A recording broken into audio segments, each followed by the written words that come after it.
সংগ্রাম সেন এবার প্ল্যান করে একলব্যর সাথে রাঙামতির বিয়ে দিয়ে ৪ হাত এক করে দিল। হ্যাঁ বন্ধুরা, এমনটা হতে চলেছে আজকের পর্বে। বিস্তারিত জানতে ভিডিওটিতে লাইক দিয়ে চ্যানেলটিকে সাবস্ক্রাইব করে পুরো ভিডিওটি তোমরা দেখতে থাকো। গল্পের শুরুতে আমরা দেখতে পারবো রাঙামতি এসে বড় বৌদিকে বলতে লাগলো, "কি ভেবেছিস বড় বৌদি? তুই এভাবে পার পেয়ে যাবি?" তখনই সব্য বলতে লাগলো, "এই বৃন্দা, বেরিয়ে যাও, বেরিয়ে যাও এই বাড়ি থেকে। তোমার সাথে না আমার ডিভোর্সটাও হয়ে গেছে।" তখন বৃন্দা বলতে লাগলো, "কি বলছো? কি বলছো সব্য?" সব্য তখন বলতে লাগলো, "হ্যাঁ, তুমি একসাথে ডিভোর্স পেপারও সাইন করে দিয়েছো। আর কিভাবে হয়েছে সেটা জানবে? আমি না কালকে রাতে তোমাকে ঘুমের উম ওষুধ মিশিয়ে দিয়েছি খাবার জলের সাথে। আর তুমি সেটা খাওয়ার পর ঘুমে টলমল করছিলে। আর তখন আমি বলেছিলাম তোমাকে সাইন করে দিতে। আর তখন তুমি দুটো কাগজে সাইন করে দিয়েছো। দেখো, দেখো তোমার সাইনটা না খুব দারুণ হয়েছে। তুমি একবার নিজের চোখে দেখো, তারপর বিশ্বাস করতে পারবে।" এদিকে সাত্তকী আর ময়না দুজনে বলতে লাগলো, "এ কি কাণ্ড ঘটালো বড় বৌদি? এবার তো বড় বৌদি নিজে কেস খেয়ে গেছে, সাথে আমাদেরকেও।" তখনই এ কথা বলার সাথে, সাথে রাঙা তখন বলতে লাগলো, "তুই, তুই কি ভেবেছিস? আমাদের সবাইকে ফাঁসিয়ে দিবি? আমি যেখানে থাকি না কেন এ পরিবারের কোনো ক্ষতি হতে আমি দেব না। আমি দরকার পড়লে আমার জীবনটা দিয়ে দেব এই পরিবারের জন্য।" সব্য তখন বলতে লাগলো, "এখনো দাঁড়িয়ে আছো? এখনো দাঁড়িয়ে আছো?" তখনই বৃন্দা বলতে লাগলো, "আমি তোমাদেরকে পুলিশে দেব। পুলিশে কমপ্লেইন করব।" রাঙা তখন বলতে লাগলো, "কি করবি তুই পুলিশে কমপ্লেইন বড় বৌদি? তোর নামে আমি কমপ্লেইন করব। তুই আমার উড়ানবাবুর শরীরে বিষাক্ত মেডিসিন ঢুকিয়েছিস। তারপর তুই উৎপলের সাথে জড়িত হয়ে আমার জীবনটা নষ্ট করে দেওয়ার চেষ্টা করছিস। এখনো উৎপল কোনো কিছু স্বীকার করেনি। তবে উৎপল স্বীকার করার সাথে, সাথে আমি মামলা করব তোর সাথে। তোর না সমস্ত পথ বন্ধ হয়ে গেছে। তুই পালানোর কোনো রাস্তা পাবি না।" তখনই সব্য বলতে লাগলো, "যাও, যাও, যাও বৃন্দা। তোমার কি শ্যাম আছে না? ওই বয়ফ্রেন্ড শ্যামের কাছে চলে যাও। এখানে থাকার তোমার কোনো দরকার নেই।" তখন বলতে লাগলো, "হ্যাঁ, শ্যাম কি করতে পারে এখনো তুমি জানো না। শ্যাম ওই পরিবারকে শেষ করে দেবে। শ্যামকে দিয়ে আমি ওই পরিবারকে পথে বসিয়ে দেব। সবাইকে আমি শেষ করে দেব। আমি কাউকে ছাড়ব না।" রাঙা তখন বলতে লাগলো, "আমি কিন্তু তীর মেরে দিচ্ছি। তুই ভালো, ভালোই এখনো এই বাড়ি থেকে বের হ, না হলে কিন্তু সত্যি, সত্যি আমি তীরটা মেরে দেব।" বৃন্দা তখন তীরের ভয় পেয়ে এই বাড়ি থেকে চলে যায়। আর তখনই রাঙা ময়না আর সাত্তকীকে বলতে লাগলো, "কি ভেবেছিস মেজো বৌদি, মেজদাদাবাবু, তোরা পার পেয়ে যাবি না। তোদেরকেও ছাড়বো না। তোরাও কিন্তু একই রকম অপরাধ করেছিস। তাই তোদের বিচার এবার মা-বাবা করবে। আমি আমার কাজটা করে নিয়েছি। এবার আমি এখান থেকে চলে যাব।" এই বলে রাঙা যখন চলে যেতে লাগে তখনই সে সে সে একলব্য হাতটা ধরে ফেলে। হাতটা ধরে বলতে লাগলো, "রাঙা, রাঙা তুমি আমাকে ছেড়ে যেও না।" রাঙা তখন বলতে লাগলো, "না রে উড়ানবাবু, তোর সাথে তো আমার ডিভোর্স হয়েই গেছে। তাহলে তুই আর আমাকে আটকাস না। আমি এ বাড়িতে এসেছি শুধু আমার বাবার ছবিটা নিয়ে যাওয়ার জন্য।" একলব্যের মা তখন বলতে লাগলো, "রাঙা, মা একবার মায়ের বুকে আসবি না? আয়, আয় মায়ের বুকে আয়।" তখন রাঙা একলব্যের মায়ের কাছে যায়। আর একলব্যের মা তখন রাঙাকে জড়িয়ে ধরে খুব কান্না করতে থাকে আর বলতে লাগলো, "মা রে, তুই এ বাড়ি ছেড়ে যাস না। যাস না এই বাড়ি ছেড়ে।" তখন বলতে লাগলো, "না মা, আমি না পুলিশের খাতায় নাম লিখিয়ে দিয়েছি। আর ফরেস্ট ফাইটারে যখন আমি নামটা লিখিয়ে দিয়েছি, এখন আমার উপর অনেক দায়িত্ব পড়েছে। বর্ডারে যতগুলো জঙ্গল আছে সমস্ত জঙ্গলের মানুষদের দেখাশোনার দায়িত্ব আমার উপর পড়েছে। কাল থেকে আমি সেখানে জয়েন করব। তাই মা, তুই আমাকে জোর করলেও আমি এখানে আটকে থাকতে পারব না। আর বিশ্বাস জিনিসটা হলো সবথেকে বড়। তুই আর উড়ানবাবু তো আমাকে বিশ্বাসটাই করতে পারলি না। তাই আমি অবিশ্বাস নিয়ে এখানে থাকতে চাই না। আমাকে চলে যেতে হবে।" তখনই একলব্যের মা খুব কান্না করতে থাকে আর বলতে লাগলো, "না রাঙা, আমাদের ভুল হয়ে গেছে। দরকার পড়লে আমি তোর পা ধরে ক্ষমা চাইবো। তুই এইভাবে আমাদেরকে আঘাত দিয়ে চলে যেতে পারিস না। আমাদেরকে এভাবে শাস্তি দিস না রাঙা, রাঙা।" রাঙা তখন বলতে লাগলো, "মা, মা তুই তোর ছেলেটাকে আরেকটা বিয়ে দিয়ে দে। আমি তো এমনিতে খারাপ। তোর ছেলে আমাকে বিশ্বাসও করে না। তোর ছেলে তো আমাকে ডিভোর্স দিয়ে দিয়েছে। তাহলে আর আমি এখানে থেকে কি করব? আমাকে যেতে দে মা, তুই আর আমাকে আটকাস না।" এই বলে রাঙা তার ঘরে চলে যায়। আর সেখানে গিয়ে একলব্যের পুরনো স্মৃতিগুলো মনে করতে থাকে। কখন একলব্যর সাথে কি করেছিল সমস্ত পুরনো মুহূর্তগুলি মনে করতে থাকে। আর রাঙার চোখ দিয়ে জল পড়তে থাকে। কিন্তু হঠাৎ করে রাঙার মনে পড়ে যায় একলব্যের সেই মিডিয়ার সামনে বলা কথাগুলি। যখন বলেছিল যে, "রাঙামতির সাথে আমাদের কোনো সম্পর্ক নেই। খুব তাড়াতাড়ি আমাদের পরিবারের সাথে রাঙামতির সমস্ত সম্পর্ক আমরা শেষ করে ফেলবো। আমি রাঙামতিকে ডিভোর্স দেব। রাঙামতি একজন ক্রিমিনাল।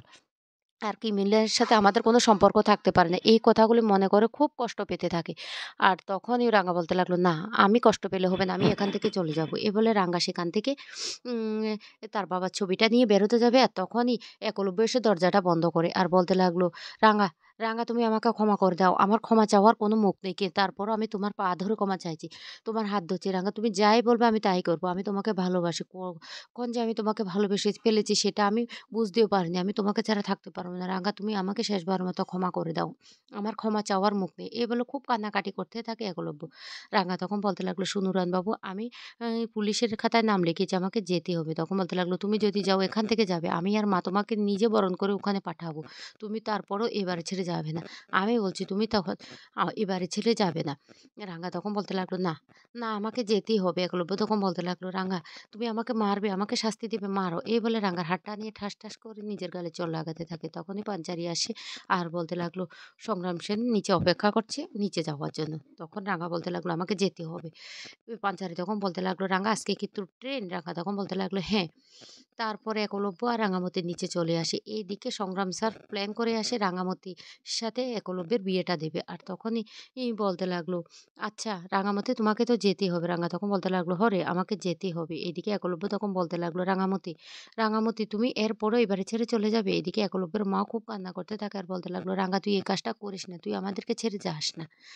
তারপরে রাঙা স সংগ্রাম স্যারের সাথে বেরিয়ে পড়ে। এদিকে সংগ্রাম স্যার চালাকি করে রাঙাকে নিয়ে যায় একটা জায়গায়। আর বলতে লাগলো, "রাঙা তুমি এখানে থাকো। আমি আমি একটা কাজ সেরে আসি।" রাঙা তখন বলতে লাগলো, "কিরে?" "কোচ স্যার আমার ট্রেনটা কটায়?" রাঙা ওর কথা শুনে তখন সংগ্রাম স্যার বলতে লাগলো, "হ্যাঁ, তোমার ট্রেন আছে। সময় মতো আমি তোমাকে নিয়ে যাব। তুমি এখন এখানে অপেক্ষা করো, আমি আসি।" এই বলে রাঙাকে রেখে সংগ্রাম স্যার চলে আসে আবার একলব্যদের বাড়িতে। আর এসে বলতে লাগলো, "আমি একটা প্ল্যান করেছি। রাঙাকে আমি এক জায়গায় নিয়ে রেখে এসেছি। চলো তোমরা সবাই চলো। একটা কাজ আছে দরকারি।" একলব্য তখন বলতে লাগলো, "কেন? কেন আমরা তোমার সাথে যাবো?" এদিকে একলব্যের মা তখন বলতে লাগলো, "কি ব্যাপার বলুন তো? আপনি কি করতে চাইছেন?" তখন সংগ্রাম স্যার বলতে লাগলো, "আমার সাথে গেলে তো আপনারা সবটা বুঝতে পারবেন।" এদিকে সাত্তকী আর ময়নাকে তখন একলব্যের মা বলতে লাগলো, "দাঁড়া, তোদের ব্যবস্থা আমি করব। তোদেরকে আমি এই বাড়িতে থাকতে দেব না।" ময়না তখন বলতে লাগলো, "মা আমাদেরকে ক্ষমা করে দেন। আমরা এই বাড়িতে থাকার জন্য বড় বৌদির সাথে হাত মিলিয়ে এই কাজগুলি করেছি। বিশ্বাস করুন।"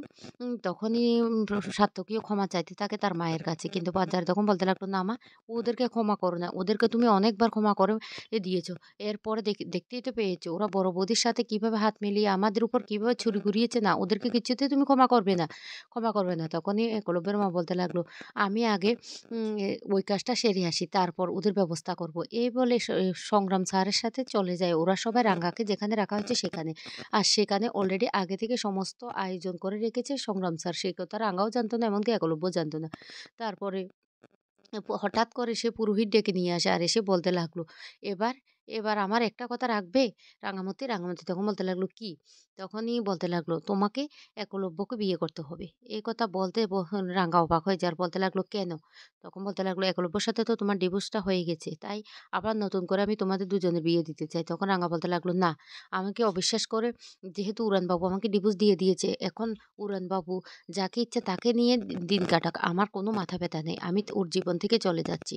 তখন একলব্য বলতে লাগলো, "রাঙা আমার ভুল হয়ে গেছে। আমি বলছি তো, আমার ভুল হয়ে বিশ্বাস করো ভুল বুঝাবুঝির কারণে তুমি এভাবে আমাকে কষ্ট দিতে পারো না। আমি তোমাকেই ভালোবাসি।" তখন সংগ্রাম স্যার বলতে লাগলো, "হ্যাঁ, একলব্য বাবু রাঙাও কিন্তু আপনাকে খুব ভালোবাসে। রাঙা সবসময় আপনার কথা আমাকে বলতো। ও আপনাকে অনেক, অনেক ভালোবাসে। তাই আমি চাই না দুটো মানুষ এভাবে কষ্ট পাক।"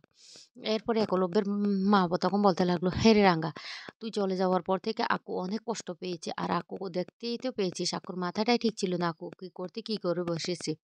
তুই যদি পুলিশে যেতে হয় আমাদের বাড়ি থেকে যাস। আমরা তোকে বাধা দেব না। তুই আক্কুকে ছেড়ে কোথাও যাস না। আক্কু না হলে শেষ হয়ে যাবে।" আক্কু নিজেকে শেষ করে দিতে চেয়েছিল। এই কথা শোনার সাথে, সাথে রাঙ্গার মনটা তখন অন আবার শান্ত হয়ে পড়ে। একলব্য তখন বলতে লাগলো, "রাঙামতি আমি ভুল করছি। আমি আর কোনোদিন ভুল করব না।" তারপরে দুজনের একসাথে বিয়ে দেয় সে সংগ্রাম স্যার। আর এক এক একলব্য রাঙামতির মাথায় সিঁদুর পরিয়ে দিয়ে বলতে লাগলো, "রাঙা আমি তোমাকে এই সিঁদুর পরিয়ে দিয়ে কথা দিচ্ছি আমি তোমাকে ছেড়ে আর কোত্থাও যাব না।"